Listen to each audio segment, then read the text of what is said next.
Hello everyone and welcome to another weekly watch list. What have I been watching the past week? What films have I watched? That's what we're going to talk about, so let us get started.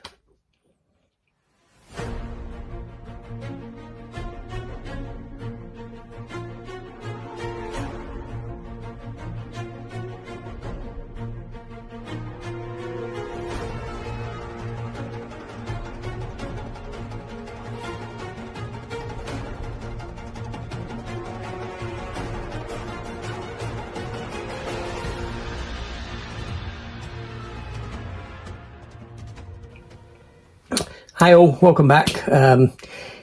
So forgive the backdrop. All will be revealed soon.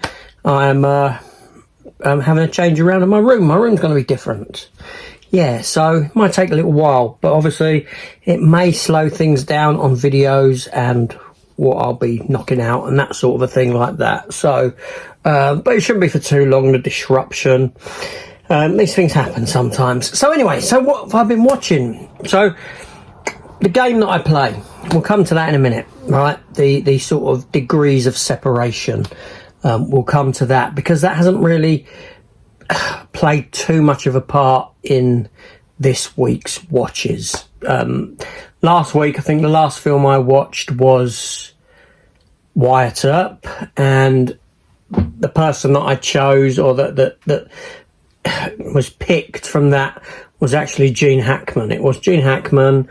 But what film of his did I watch? Well, we'll come to that in a minute. First of all, just a quick talk about a couple of films that I watched that I've done reviews for, okay, over the week. So the first one was Crisis on Infinite Earths. Justice League Crisis on Infinite Earths Part 3. What this is the steelbook's coming out within the next week or 2 weeks or something like that for this film.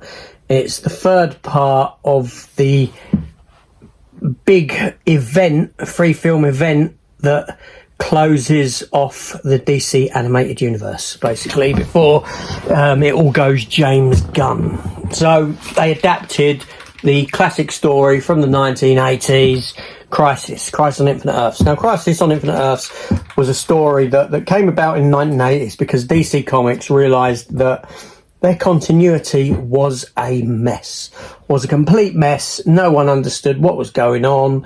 It never made any sense. So what they done was they done this storyline where basically everything was destroyed and a whole new universe created so they could start afresh, which is what this animated film series has done. I've done a full review on it, okay, a full review, but just a quick breakdown. I think that 3 films was too long. I think there's a lot of filler and they're pretty dull, really. They're pretty dull. Not a great send-off for the DC animated universe, basically. But there we go. You can go and check that one out. And the next film I watched that I'd done a review for was Rocky Balboa, the director's cut. Now, Rocky Balboa had its 4K release just over a week ago. I did get the steelbook, and it was that I watched. The director's cut, this is the first time the director's cut has been given life, been given a physical release. It was made essentially for this release, basically. And that might explain why 5 and 6 weren't released at the same time as 1 to 4. It's possible that Stallone was working on this cut, so they felt that they would hold back on 2 of the movies to give you 2 together. But anyway, so the director's cut of Rocky Balboa runs at 14 minutes longer than the film's theatrical cut. And basically it puts a lot of the character stuff back into the movie that was deleted. A lot of stuff that we have seen before as deleted scenes. It's not as an extensive of a recut as what Rocky 4 got. Rocky 4 had its recut because the film was extremely dated. Don't care what you say, as good as the film is, it was a very dated film, and there's some really a lot of corny rubbish in it, and that was ejected. But Rocky Balboa didn't have such a treatment because it's a pretty damn good film anyway. It just had this, this other stuff done to it, to give it more character. Character's a bit more to do. Anyway, moving on. So Gene Hackman. Gene Hackman was the pick of the thingy of the day, so to speak. Now, I've got a fair few films of Gene Hackman in. Poseidon Adventure, Superman movies, Enemy of the State, which was had been Joe said you should watch that in the comments. So yeah, what else Gene Hackman been in? Well, anyway, what I landed on was The Quick and the Dead. The Quick and the Dead, which is quite ironic, really, because I came out of Wyatt Earp, a Western Gene Hackman picked, and I get The Quick and the Dead. The Sharon Stone Western starring Gene Hackman. This film stars a lot of people, actually. You've got Gene Hackman in it, obviously. You've got a very young Leonardo DiCaprio. You've got Keith David. You've got Russell Crowe. You've got the fella Tobin Bell, who plays Jigsaw in the Saw movies. You know, there's a wealth of talent within this movie. And speaking of talent, behind the camera is Sam Raimi. Sam Raimi, yeah. Evil Dead fame, that sort of a thing, doing a Western. And I really like this film. I don't care what anyone says. I love The Quick and the Dead. I think it's fantastic. Now, I have a 4K version of the movie. 4K, and this is the first time I've watched it. And it looks okay in 4K. I wouldn't say I was overly impressed by the transfer or anything like that. I can't remember how good or not good the Blu-ray looked. I did have it on Blu-ray, but I sold it on when I was culling my collection. Because I had the 4K. So this was the first watch of that 4K. And yeah, I think it's got that Sam Raimi-ness about it. If you didn't know that this was directed by Sam Raimi, but you knew Sam Raimi's work, you would know that it was directed by Sam Raimi, if that makes any sense. Yeah, a solid movie. Sharon Stone is really, really good in it. She's strong in it. She really is. A great kind of little revenge story. Gary Sinise is someone else who is in it, and this sort of a thing. In flashbacks, yeah, it's a solid movie, and I do enjoy the film. I've always enjoyed it, but I think when I was younger, I found it to be a bit more of a drag, because it's a very sort of small film in that it's kind of localized in one little town, and it's just about these gunfights going on. So it's very repetitive in what it does, but yes, it's a good Sam Raimi film. I do enjoy that one. Now, kind of ironic, but not. I didn't do a pick from this film. I didn't go on to pick a film related to this film to watch as my next one, as a Degrees of Separation. But ironically, the next film is a degree of separation from this film. There's something in common in it with it, and that thing in common was Sam Raimi. So I recently got the 4K version of Darkman.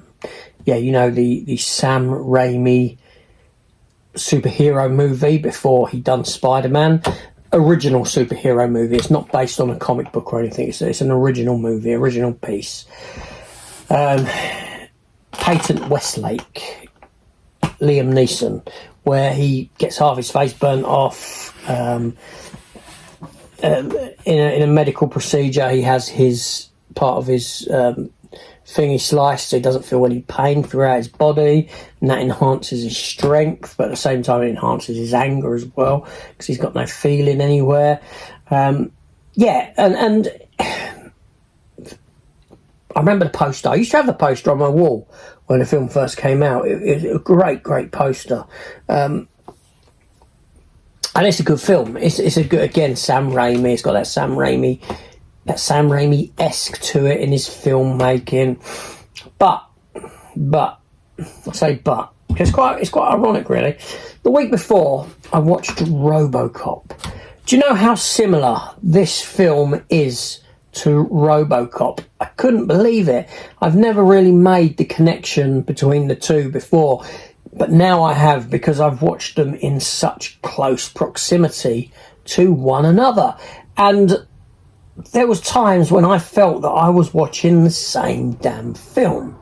Okay, so you've got your protagonist, right, and then you've got a bad guy who works for another bad guy who is a corporate head, and this corporate head is wanting to build a new city, the city of the future, essentially, and the main bad guy runs all the crime and everything in that, thinks Clarence Boddicker and Ronnie Cox's character in RoboCop, it's that same thing, the city of the future, Delta City, this sort of a thing from RoboCop. So you've got your protagonist who towards the beginning of the film gets viciously maimed and presumed dead by the bad guys, only to be brought back as essentially an enhanced individual.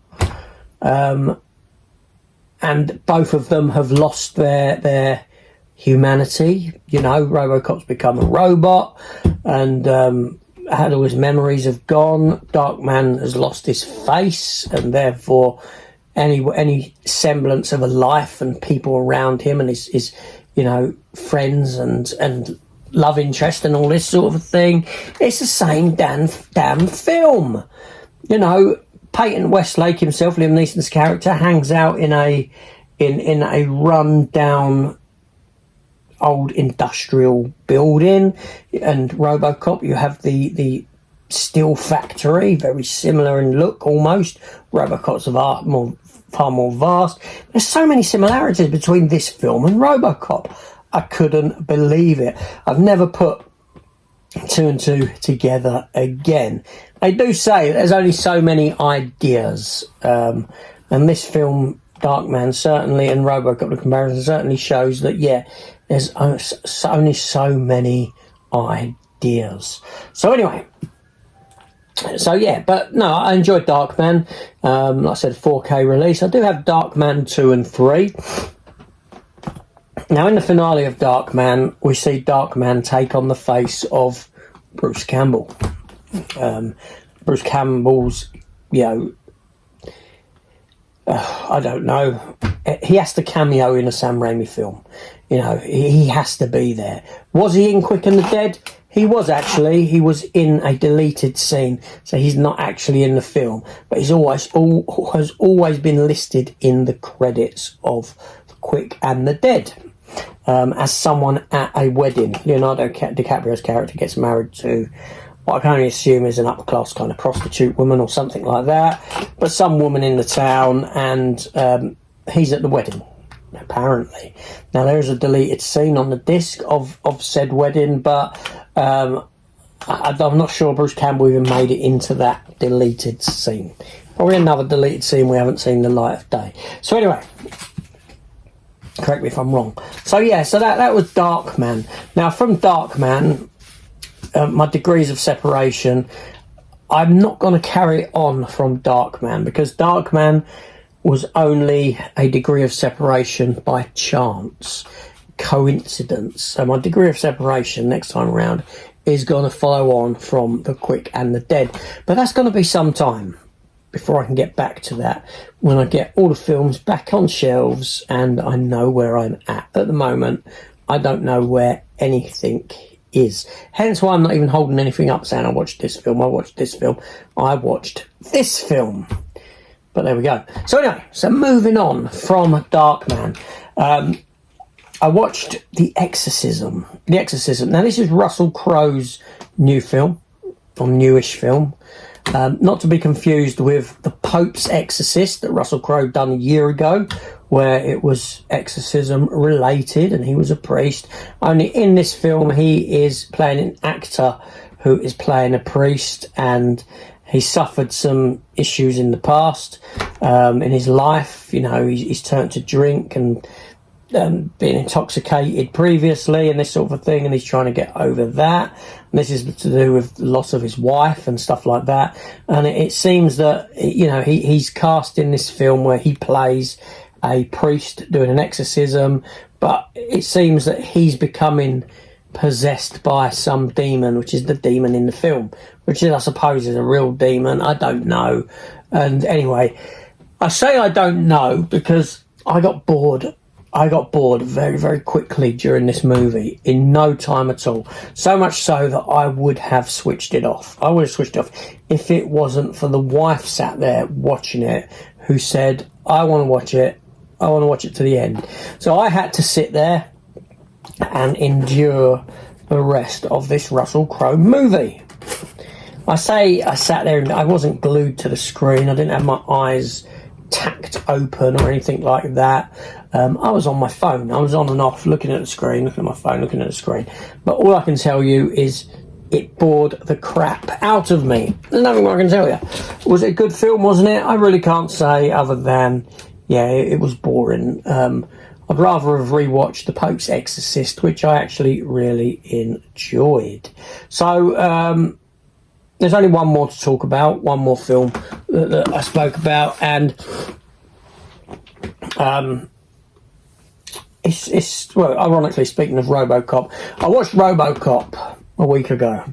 Reason being because, well, at some point in the future, near future, not too far off, I'm going to be on Cypher Sigma, Chris's channel, discussing RoboCop as a brand. Me and Chris talking about it. So that means we'll be doing a video talking in depth about RoboCop, the film, the sequels, the remake, the TV series, the TV movies, the 2 animated series, RoboCop the animated series and RoboCop Alpha Command, that is. We'll be talking about collectibles and toys and the comics, because believe it or not, RoboCop is quite a big IP that crosses, quite a few different genres, and, well, not genres, but areas of interest, comics, toys, cartoons, etc., etc. So we're going to be talking about that over on Cypher Sigma Screen Time or Cypher Sigma Toys. That's up to Chris where this video lands when we do it, but I would think possibly on the film channel. I may be wrong. Chris might correct me on that, where you'd want to go with it, but I think because it is primarily a movie that everyone loves, and everything else comes second to that, it makes sense to go there. Now, we have done videos like this in the past. We spoke about Teenage Mutant Ninja Turtles, where we were joined by Rob over at the Bounty Bunch, because he knows a wealth of, I don't even know why I was there. I don't know why I was there. My turtle knowledge is minuscule. It's non-existent. I have to sit there with Wikipedia off page. Let's try and say something interesting, but no, I didn't. But do you know what I'm saying? I don't know. But anyway, and we spoke about Mask, Mobile Armored Strike Command, Ghostbusters, films, and the TV series and all that sort of thing, the animated series. We've done I said Transformers. But anyway, all this stuff. Anyway, that led me to watching RoboCop 2. But not any RoboCop 2. The 4K of RoboCop 2. First time watch of the 4K of RoboCop 2. It got a release in the United States not too long ago. So I imported it and I watched it. I sat down and watched it. Now, I can talk for hours about RoboCop, which I will do with Chris, no doubt. But RoboCop 2, okay, first of all, the 4K scan was beautiful. It was, wow, it was crisp. It was crisp, and this film deserved to be seen like this, seriously.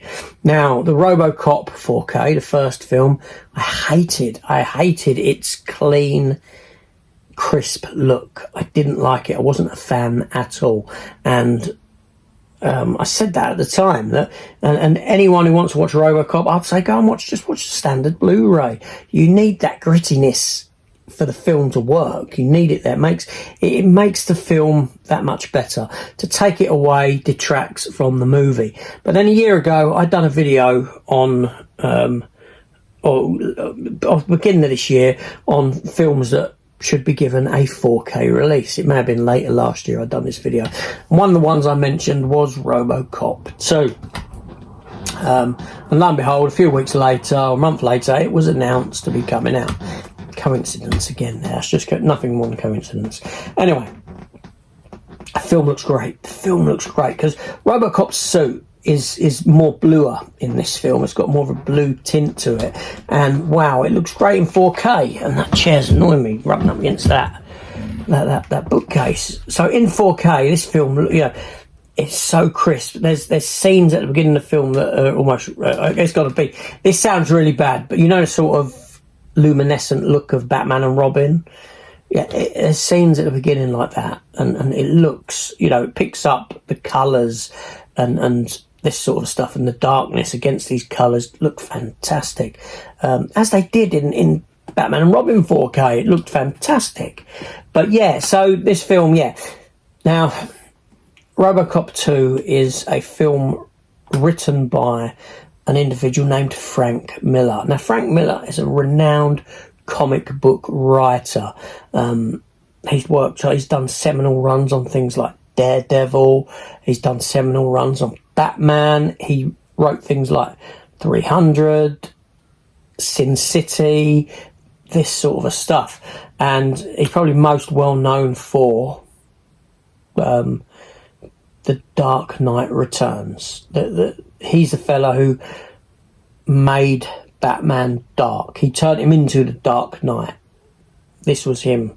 And everything since has been because attributed to that, pretty much. The darkness that we now have in Batman.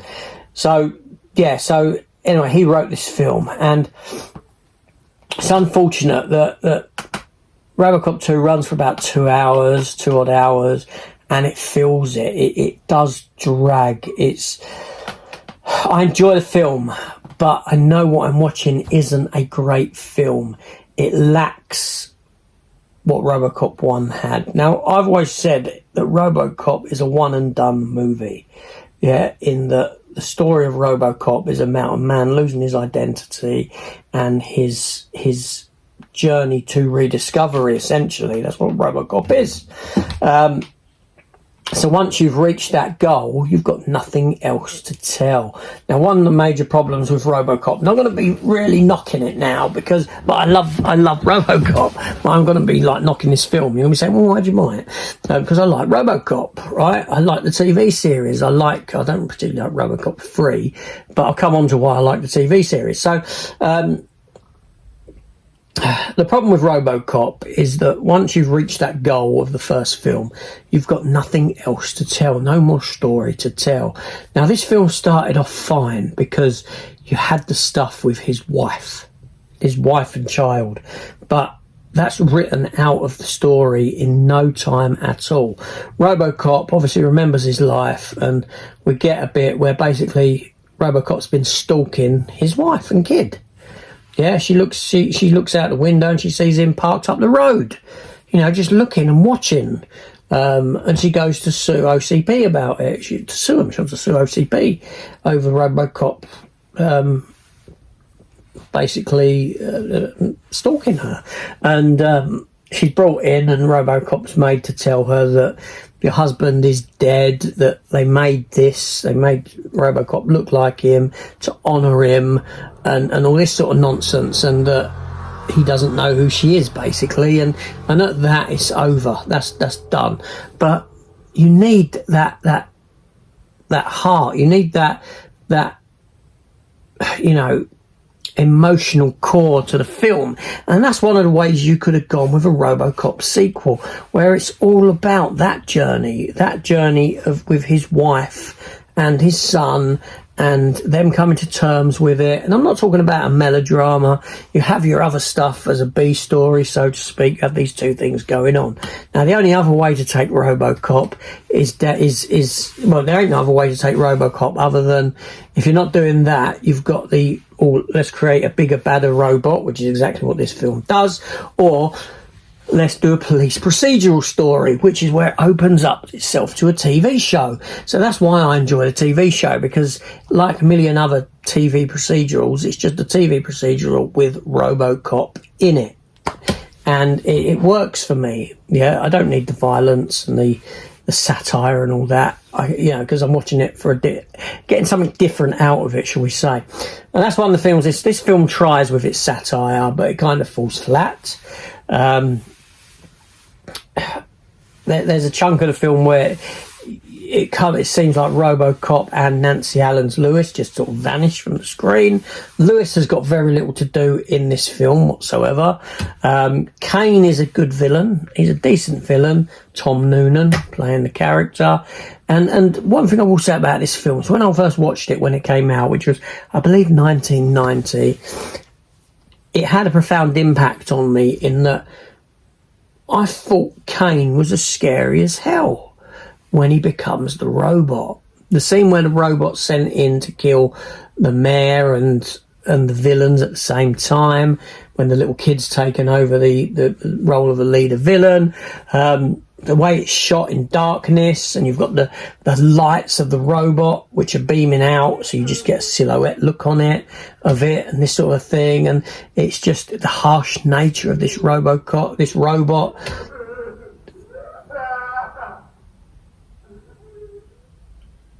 It sounds like someone's going past. They were either crying or they were laughing like it was a cry. I don't know. But anyway, that's why I stopped talking. So this scene with Kane, it just, as a youngster, when I was quite young, it had a profound impact. It was quite scary stuff. I think it's that, it harks back to Terminator, that sort of unstoppable machine hunting you down. It doesn't matter what you do.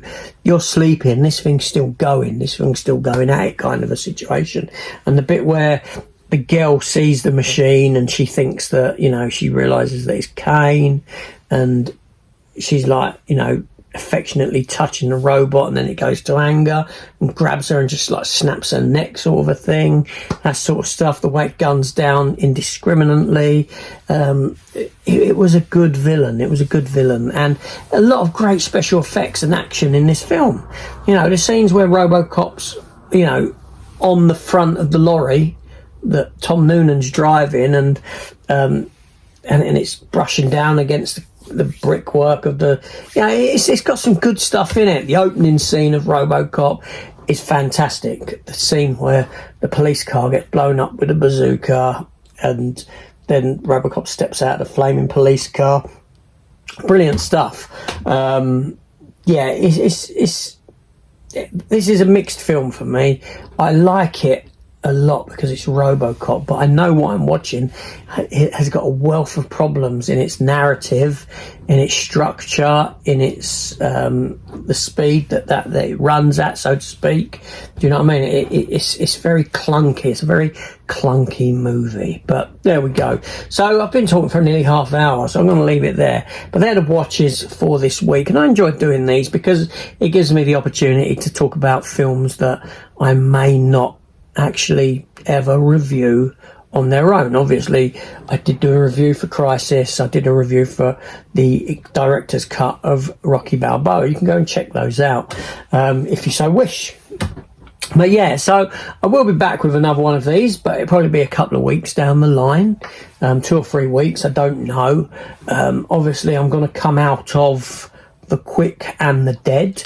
So who do you think I should go with out of The Quick and Dead? I know I'm kind of leaving it up to fate, but I could go with another Sharon Stone film. Gene Hackman's off the table because he's had 2 films now, but you've got Russell Crowe, you've got Leonardo DiCaprio, you've got Gary Sinise, some great actors. And I don't want to do Sam Raimi, follow up with Sam Raimi, because I did do Darkman by coincidence after, because Sam Raimi connection. So Sam Raimi's off of the table.